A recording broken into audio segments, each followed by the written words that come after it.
So this is my demonstration of doing Morse code using this Arduino board. So maybe I can type 4231 and you can see it does it. Now if I type hi, how are you,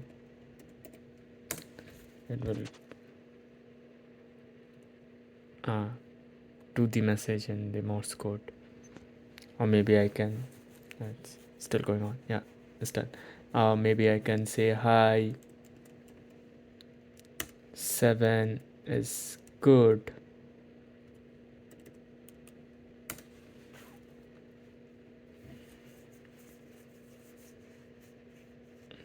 Yeah, it follows the American Morse code. Again, I can just type 4231 and it will do it.